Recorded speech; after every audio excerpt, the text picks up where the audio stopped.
हमारे इस fitness industry में बहुत सारे गुरुजी ट्रेनर्स इस चीज़ को प्रमोट करते हैं जिसका नाम है more sweat means more fat loss. ये एक काइंड ऑफ बहुत ही हॉट टॉपिक है, तो इस स्टेटमेंट में कितनी सच्चाई है आज हम डिस्कस करेंगे इसके बारे में। Hey guys, welcome back with another video. I am Aakash Gupta and you are watching Gymolic Sky. So this is the episode number 3। सबसे पहले आपको मैं ये बताऊंगा कि पसीना क्या होता है और क्यों आता है। अगर हम इस पे डिस्कस नहीं करेंगे कि पसीना क्या होता है, कैसे आता है, तो आपको आगे की चीजें नहीं समझेंगी। तो इसलिए मैं आपको पहले बेसिक बताना चाहता हूँ। स्वेट एक तरीके का पानी है और क्यों आता है इस पे हम बाद में डिस्कस करेंगे, बट पहले इस चीज को समझो। हमारी बॉडी पे जो स्किन होती है, स्किन में बहुत सारे पोर्ट होते हैं जिससे हमारा पसीना बाहर आता है। अब क्यों निकलता है इसको समझो। हमारे ह्यूमन बॉडी की एक नेचुरल कूलिंग सिस्टम होती है, क्योंकि उसके थ्रू ही हमारी बॉडी वर्क करती है, जो कि हमारे बॉडी का एक कोर टेम्परेचर होता है उसको मेंटेन करने के लिए। कोर टेम्परेचर क्या है? आपकी जो ह्यूमन बॉडी होता है उसका कोर टेम्परेचर होता है 37 डिग्री। अगर 37 डिग्री सेल्सियस से अगर ऊपर टेम्परेचर जा रहा है, इट्स मीन आपकी बॉडी हीट प्रोड्यूस कर रही है। तो ऐसे टाइम पे आपकी बॉडी को कोर टेम्परेचर मेंटेन करने के लिए आपकी बॉडी से पसीना निकलता है। बट आपकी बॉडी हीट प्रोड्यूस क्यों करती है? क्योंकि आप जब कोई भी फिजिकल एक्टिविटी करते हो जिम में या फिर आप रनिंग कर रहे हो, उस टाइम पे आपकी बॉडी का हार्ट बीट बढ़ जाता है, आपका ब्लड प्रेशर बढ़ जाता है और भी कई सारे रीजन इसके पीछे जिससे आपकी बॉडी हीट प्रोड्यूस करती है। आपकी बॉडी का जो कोर टेम्परेचर होता है विच इज 37 डिग्री सेल्सियस, अगर उससे आपका टेम्परेचर अगर हाई हो रहा है तो आपकी बॉडी अपने आप स्वेट ग्लैंड्स को एक सिग्नल भेजती है और बोलती है कि स्वेट को बाहर निकालो। अभी आप ये कंसेप्ट तो समझ गए,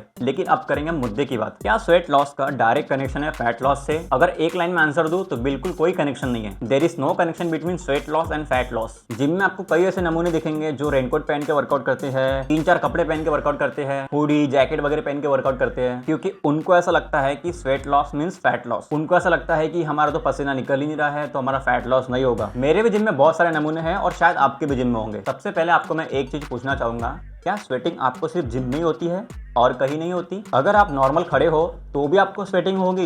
इसका मतलब ये नहीं कि अगर आपको स्वेटिंग हो रही है तो उसका कनेक्शन डायरेक्ट फैट लॉस से है। Let's take an example. अगर आप बाहर धूप में खड़े हो, आपको पसीना तो आएगा ऑब्वियसली, क्योंकि बाहर का जो टेम्परेचर है आपकी कोर बॉडी टेम्परेचर से मैच नहीं कर रहा है। तो ऐसे टाइम पे आपको पसीना आएगा ही। तो क्या इसका डायरेक्ट कनेक्शन है फैट लॉस से, क्योंकि आपको पसीना आ रहा है इसलिए? बिल्कुल नहीं। फैट लॉस का स्वेटिंग से कोई लेना देना नहीं होता है। अगर आप जिम में वर्कआउट कर रहे हो तो आपकी बॉडी हीट प्रोड्यूस अंदर से करती है, और अगर आप बाहर धूप में खड़े हो तो ऐसे टाइम पे जो बाहर का टेम्परेचर है उसके कारण बॉडी हीट प्रोड्यूस कर रही है, क्योंकि बाहर का टेम्परेचर ज्यादा है। एक होता है बॉडी के बाहर का टेम्परेचर, एक होता है बॉडी के अंदर का टेम्परेचर। तो दोनों साइड से अगर आपकी बॉडी कोर टेम्परेचर मेंटेन नहीं कर पा रही है तो वो टाइम पे आपको स्वेटिंग होगी। अगर टेम्परेचर बॉडी के अंदर का हो या बॉडी के बाहर का हो, बॉडी को ये सब नहीं समझता है। बॉडी को सिर्फ ये समझता है कि मेरे को मेरा कोर टेम्परेचर मेंटेन करना है, दैट्स इट। आपने बहुत सारे जिम में कोई गुरुजी ट्रेनर और बहुत सारे लोगों को ऐसा बोलते हुए सुना होगा कि एसी बंद करो, फैन बंद करो, क्योंकि हमें गर्मी नहीं हो रही है, हमको फैट लॉस करना है। ये टॉपिक पे हम बाद में डिस्कस करेंगे, बट मैं आपको एक चीज बता दूं विच इज टोटली रॉन्ग। अगर आप ऐसे फैन और एसी बंद करके वर्कआउट करोगे तो आपकी बॉडी कूल डाउन कैसे करेंगे अपने आप को? अगर आपके बॉडी का टेम्परेचर हायर साइड रहेगा, आपका ब्लड फ्लो,